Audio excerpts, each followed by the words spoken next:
otra de las medidas que anunció es precios justos. No, bueno. Que habla de... Bueno, vamos a contarle a la gente. digo, o sea, y si antes fui yo el que te rompió las piernas, ni siquiera doy los nombres de los potenciales candidatos, menos digo de la gente que está trabajando. Muchas de las personas que trabajan conmigo, trabajan en lugares que si supieran que trabajan conmigo los echan. ¿Porque están involucrados con la política? Piden que se echen si están conmigo, vamos. Antes también vamos a hablar con Javier Milei aquí en nuestros estudios para continuar con una entrevista y hablar de lo que pasó en el coloquio de IDEA. Tiene que ver con un debate que tiene paralizado en este momento a Brasil porque la elección está a la vuelta de la esquina y en paralelo se viralizó aquí un video de el hijo de Bolsonaro. Estimado Javier Milei, buenas noches, ¿cómo anda usted? ¿Qué tal, José? Un gusto enorme estar aquí. Bueno, estuviste por el coloquio de IDEA. Así es, estuve en un almuerzo. ¿Cuál es tu conclusión de ese encuentro? Bueno, yo creo que fue un encuentro muy positivo. Perdón, pero estuvo muy bien capturado en tu nota respecto a los temas que... Nada que perdonar, menos de Javier que es exigente con no, bueno, las yo digo, o sea, descripciones. cuando se falta la verdad lo digo y bueno, en este caso la verdad que la nota describe básicamente de lo que fue la charla. La charla arrancó con una... Estaba el tema de la preocupación de la economía. Me arrancaron así preguntándome sobre el tema de si para terminar con la inflación era suficiente con la independencia del Banco Central. Expliqué que eso no alcanza porque cuando tuvimos la convertibilidad tuvimos una regla monetaria dura, clara, todo el mundo la entendía, había sido exitosa, no solo que había sido exitosa en lo económico, sino que además ganaba elecciones y sin embargo cuando se quedaron sin financiamiento los políticos rompieron la regla y tuvo una gravedad enorme que tiene que ver con el hecho de que se rompió toda la estructura contractual de la economía, generando un daño enorme. Es decir, que era muy difícil salir y aún así lo hicieron. ¿Por qué?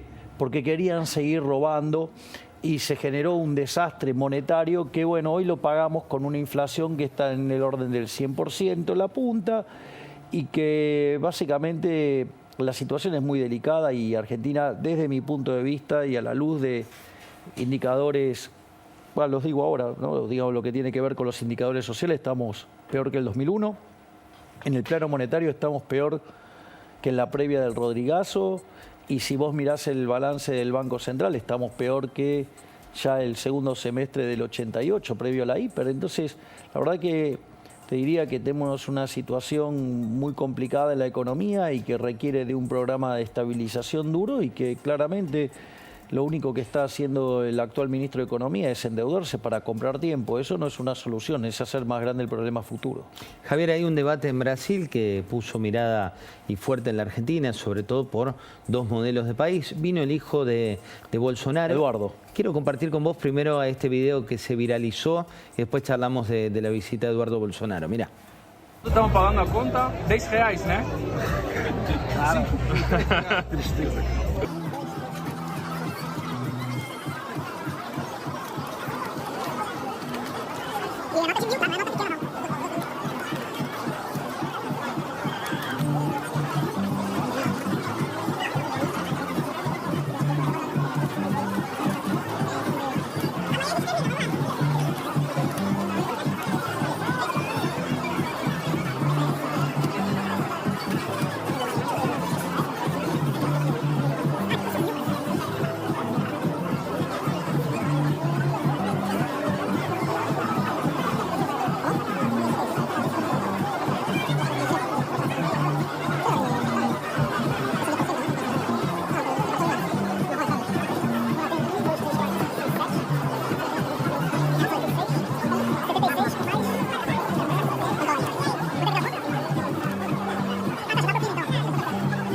¿Qué es lo que muestra este video? Bueno, lo que está mostrando es la pérdida de poder adquisitivo del dinero en Argentina.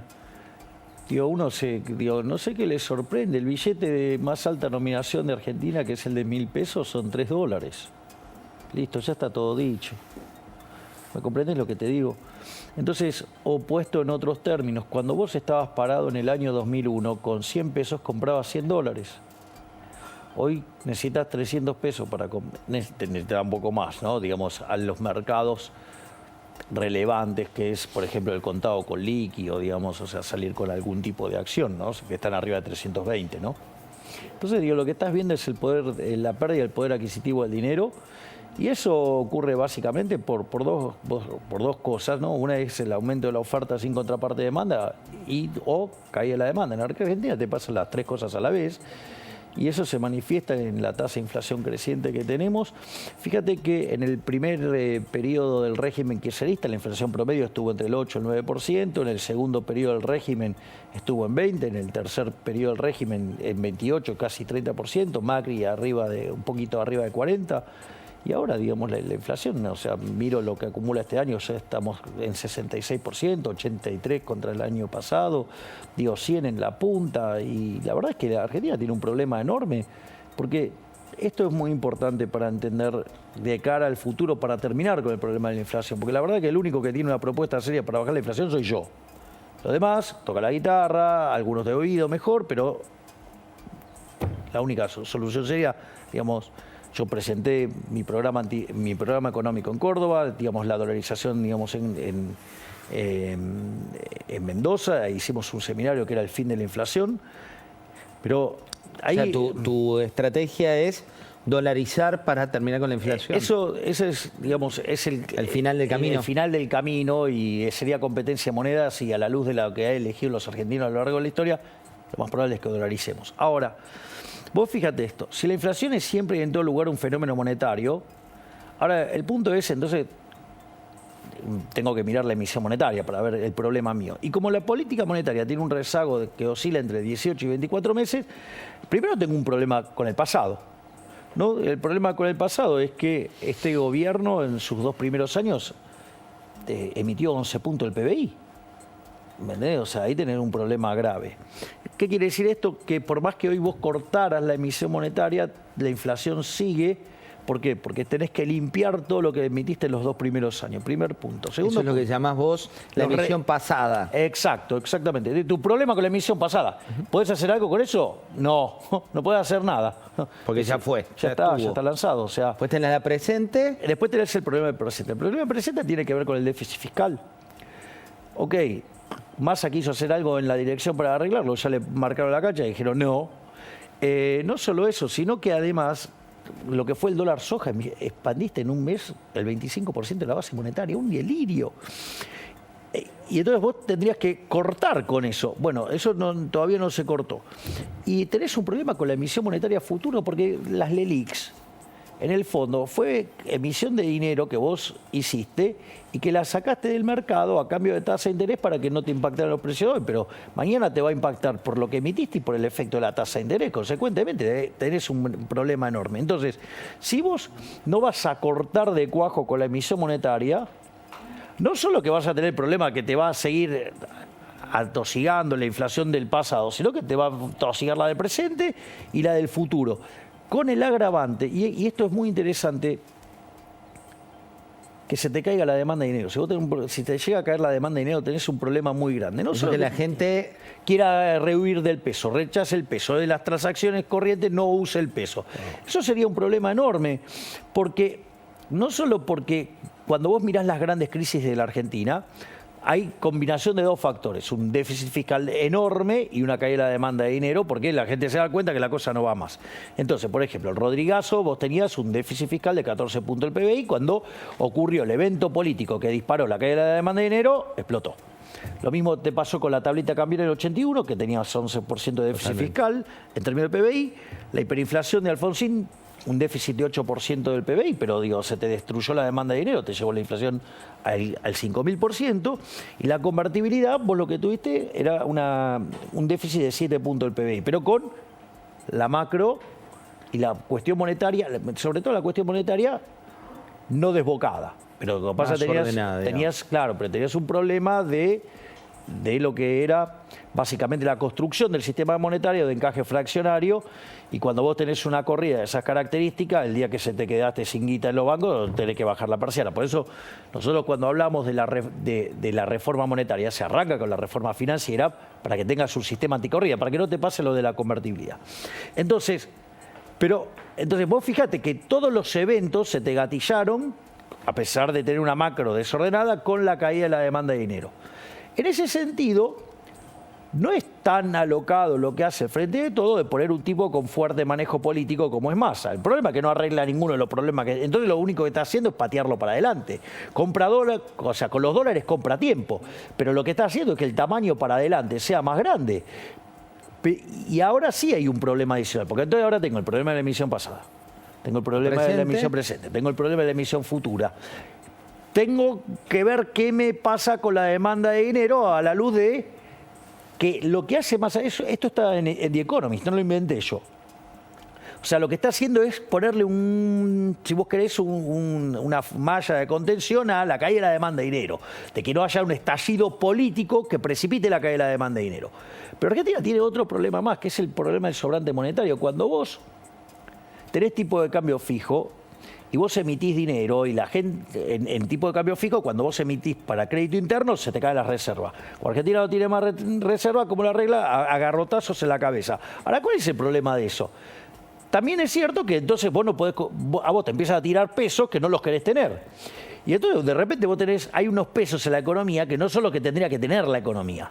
Consecuentemente, ese sobrante monetario, cada vez que se arregló, no se arregló con una duplicación del PBI. Para mí se duplicó, digamos, con duplicación del nivel de precio. Entonces, me parece que ahí hay otro riesgo más. Entonces, vos fíjate, la configuración de esta economía es monstruosa. Fíjate esto. ¿Es una bomba de tiempo? Vos hablás de... Es una bomba de tiempo, sí, es una bomba. Directamente es una bomba de tiempo que hay que desactivar. Sí, pero el tamaño del daño... Es cada vez mayor. Es que no tienen idea del daño que pueden causar. Vamos a ponerlo así. Yo te dije que la situación es peor que la previa del Rodrigazo. O sea, con lo cual, si yo te describo el Rodrigazo... Recordale a la gente qué le pasó. Digo, hay mucha gente joven que te mira. Claro. ¿Qué pasó con el Rodrigazo? Fíjate esto. En el Rodrigazo, previo a que llegara Celestino Rodrigo, había un ministro de Economía, un impresentable, un bruto, llamado José Belgelbar, que básicamente aplicaba controles de precios, o sea, era criminal casi el control. Los controles son los que quiere Cristina ahora. Por ejemplo. ¿Y qué hacía? Y hacía déficit fiscal, lo financiaba con emisión monetaria y le daba rosca. La contracara era que vos pedías de reserva y un día te quedaste sin reserva y apareció un señor llamado Celestino Rodrigo y dijo, che, tengo que blanquear. Lo voló todo por los aires. Ahora, ¿qué fue volar todo por los aires? Recordemos que nosotros tenemos un desequilibrio peor al que tenía Celestino Rodrigo. Implicó que la tasa de inflación pasó de 30 a 180, se multiplicó por 6 veces. Y la pobreza, que era 5%, trepó a 25, se multiplicó por 5. Entonces, supongamos que ahora viene un Rodrigazo, que a la luz de los números que tenemos... ¿Lo ves viable? Absolutamente. Entonces, fíjate esto. Pero la lógica es que se te caiga la demanda de dinero y no sé cuál es el evento que lo dispara. Ahora, fíjate esto, porque esto es interesante. Si vos multiplicaras la tasa de inflación al ritmo que viene hoy, pasa el 600%. Y si multiplicaras por 5 los pobres, ¿cuál es el problema? Que 40% por 5 te da 200. No hay 200% de pobres. Violentás la matemática. ¿Sabés cómo se arregla violentar la matemática en la vida real? ¿Cómo? A las trompadas. O sea, una crisis de órdago. Entonces, están todos a ver, digamos, qué ventajita política, a ver cómo le siguen robando a los argentinos de bien. José, acá hay que arreglar el problema de la inflación. Y el único que se tomó en serio el laburo soy yo. Mira, Javier, te voy a mostrar medidas económicas del día de hoy. Del día de hoy, el ministro de Economía esto anunciaba. A partir del 1 de noviembre vamos a estar subiendo el piso del mínimo no imponible. La Administración Federal de Ingresos Públicos está terminando las proyecciones, sobre todo porque hay paritarias que terminaron de cerrar hace muy poquitos días. Va a regir desde el 1 de noviembre, va a estar arriba de los 330.000 pesos y el objetivo es garantizar que de alguna manera los trabajadores lo que ganan en horas extras o lo que ganan producto de la paritaria no lo pierdan con el impuesto a las ganancias. ¿Qué garantiza esto? A ver, pero vos te das cuenta de la perversión de esto, ¿no? A ver. Porque si vos ajustaras por inflación, no te lo tienen que dar, o sea, no te tienen por qué estar robando. Pero como son unos perversos, ¿me entendés? Entonces después agarran y votan que te lo dieron, mirá qué buenos que somos. No me lo tendrías que haber sacado nunca. y me lo estás robando vía el impuesto inflacionario. Entonces, digamos, o sea, que Massa no se venga a ser el generoso, que no va a dar esto. No está dando nada. No sé, de último nos estará devolviendo lo que nos están robando, parcialmente. Es irritante. Es decir, esto de, no, ahora cambiamos el mínimo imponible y todos levantando la mano en el Congreso como unos pobres perejiles. Digo, debería ser algo automático. Digo, esto no tendría que estar dependiendo que los delincuentes que estén en el poder me tengan que dar esta migaja. ¿Por qué, Dios, se queda? Si ya las tasas en Argentina son estratosféricas, ¿por qué además me van a robar con la inflación? Otra de las medidas que anunció es precios justos. No, bueno. Que habla de... Bueno, digo, o sea, que son acuerdos... No, pero ya el problema es con la definición. Precios justos. Me quieren decir quién es el que tiene calculado el vector de precio de equilibrio de la economía para decir que es un precio justo. Pero estamos todos locos. Esto es lo que Hayek llamaba la fatal arrogancia en su libro de 1988. Estos tipos, vos para resolver ese problema, José, vos tenés que ser omnisciente, omnipresente y omnipotente. Y ¿sabes qué? El único que podría hacer eso es Dios. Y los políticos claramente no son Dios. Ya el solo hecho de ponerle precio justo es irritante. Los únicos precios que serían justos, ¿sí?, son los del libre mercado. El equilibrio del libre mercado, oferta y demanda. Sí, digamos que los individuos con sus actos de comprar y vender van determinando los precios y la escala nominal queda determinada por la cantidad de dinero emitida por el Banco Central. Javier, otra medida que anunció es un bono para indigentes. Ahora digo son medidas de hoy, todas. Sí, es como es como que, suponete lo siguiente, vos estuvieras con las piernas rotas y yo te traigo las muletas, ¿qué dirías? Te agradezco. ¿Es para ayudarme a curarme? ¿Y si antes fui yo el que te rompió las piernas? No, ahí ya no te agradezco más. Ahí tenés, dale, decile a Massa que... Lo voy a sumar a Pablo Fernández Blanco con una pregunta. Javier, Pablo. Javier, en realidad tengo varias. Bueno, voy a empezar con... Hola, Pablo. Primero te saludo. Perdón, ¿cómo estás, Javier? ¿Cómo estás, Javier? Vos naturalmente tenés ganas de ser presidente. No sé si me vas a decir quién querés que sea tu ministro de Economía, pero quizás me puedas decir quién sí o sí te va a acompañar en un eventual futuro gobierno tuyo. No sé, en Justicia, Desarrollo Social, en los ministerios que vos quieras tener. Nosotros básicamente vamos a ir a 8 ministerios. Ministerio de Economía, que en este momento hay 15 personas, 15 cabezas trabajando en profundizar los detalles del programa económico. Tenemos la parte de Relaciones Exteriores. Estamos trabajando muy fuertemente en la parte del Ministerio de Infraestructura para crear los marcos para que alguien quiera invertir en este país. Y estamos trabajando, por ejemplo, con el Ministerio de Acción Social con la fusión del Ministerio, por ejemplo, de Educación y lo que tiene que ver con salud, para que vos tengas una estrategia global en términos de niñez, salud, educación y programas sociales, tal que mientras que vos haces las reformas de primera generación, dejás las bases sentadas para que durante las reformas de segunda generación la gente esté en condiciones de salir al mercado a ganarse el mango como corresponde. Javier, perdón, pero ¿quién manejaría ese ministerio, por ejemplo? No voy a dar los nombres hasta último momento, no estoy hablando, ni siquiera doy los nombres de los potenciales candidatos, menos de la gente que está trabajando. Esto hay que tenerlo en cuenta. A ver, yo lo voy a explicar claro, este es un muy buen espacio para explicar estas cosas con claridad. Muchas de las personas que trabajan conmigo, trabajan en lugares que si supieran que trabajan conmigo los echan. ¿Está claro? Sí. Imagínate si además después los empiezan a operar. ¿Y por qué crees que los echarían? ¿Porque están involucrados con la política?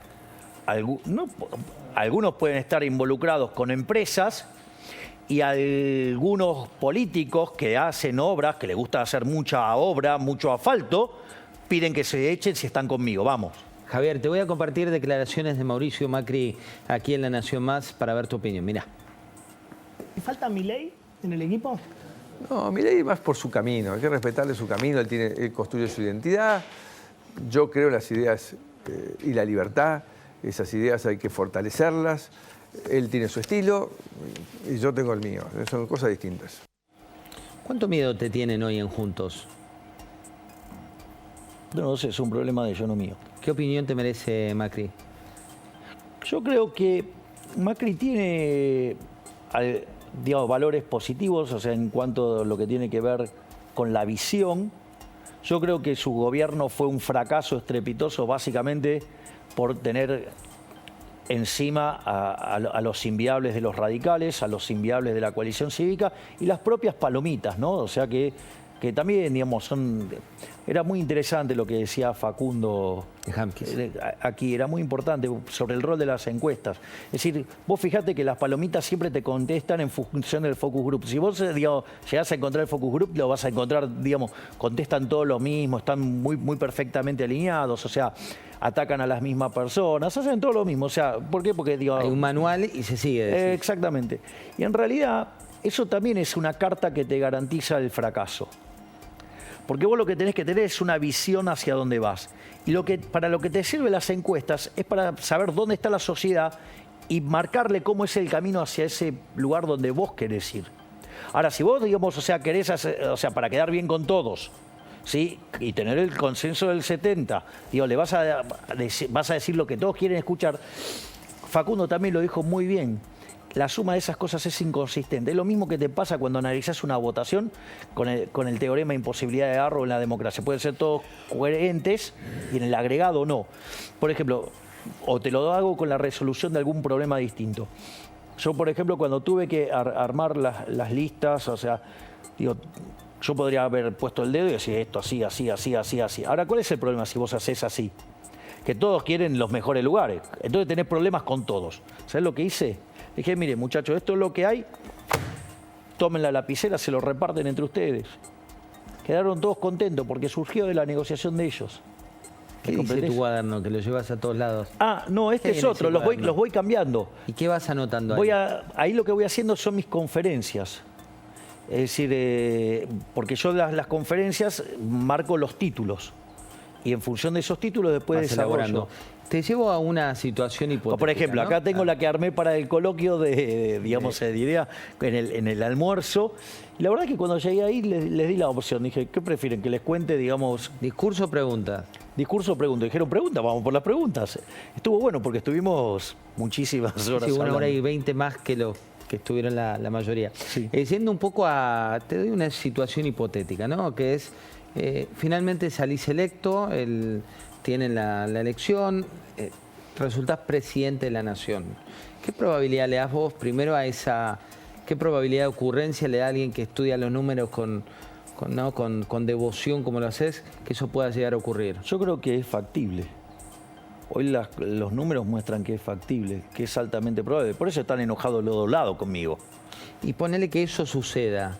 ¿Qué es lo que más miedo te da por un lado y qué es lo que más atracción te da de llegar a esa posición? Mira, la verdad es que miedo no, porque para algo me metí. Es decir, o sea, si hay algo que a mí no me falta es coraje. Que no quiere decir que sea un temerario, que es algo muy distinto.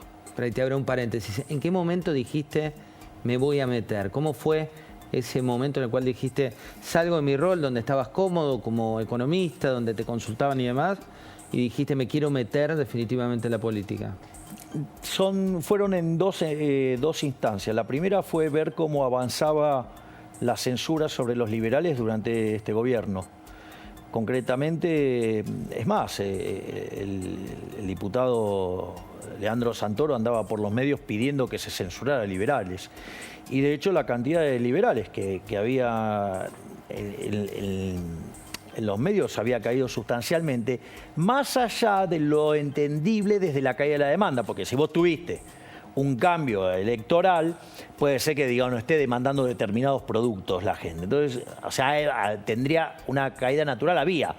Pero, digamos, o sea, con una persona, digamos, cercana al presidente, pidiendo que se censure a determinado grupo de economistas, en especial, digamos, pedía por la censura de mi persona. Si te decían que no podías salir directamente. Claro, exactamente. Entonces, ahora el punto es, eso lo que me hizo fue dudar sobre qué capacidad había sobre continuar con la batalla cultural del modo que se estaba haciendo.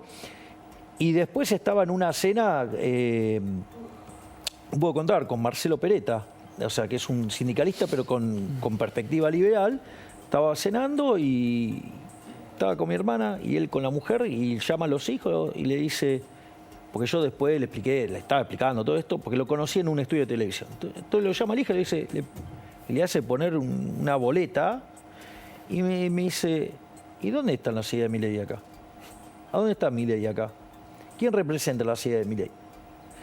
Y me hizo entender que si vos no te metías en el barro, los políticos se te ríen en la cara o te dicen que te escuchan y no te dan ni 5 de pelota. Lo voy a poner con un ejemplo más concreto. Vos vas a un partido de Argentina, la hinchada es fabulosa, el colorido es fabuloso, los cantitos son fabulosos, es emocionante. Ahora vos ponés la pelota en el medio, ¿creés que se mueve con eso?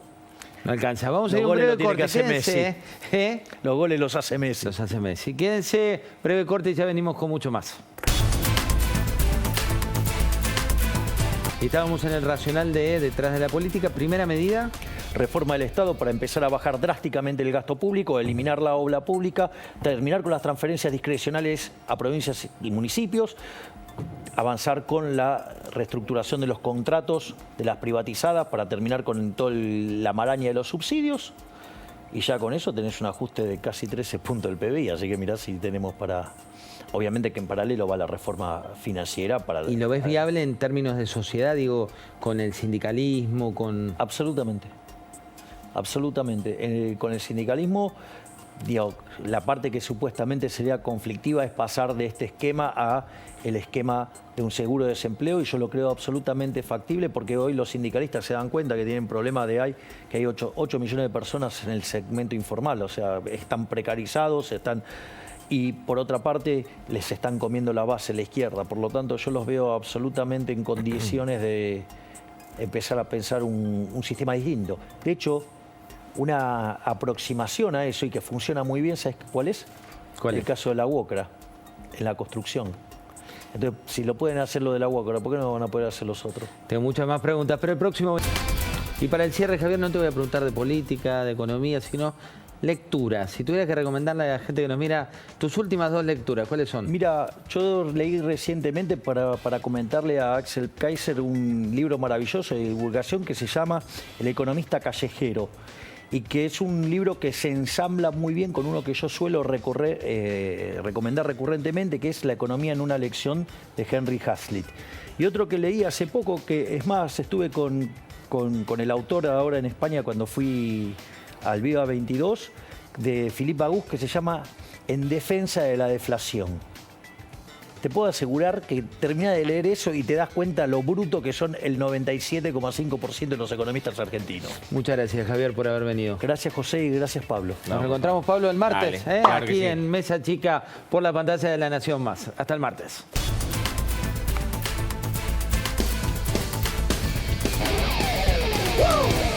A la mierda los malditos empresarios, a la mierda sodomitas del capital. Basta de basura keynesiana, ha llegado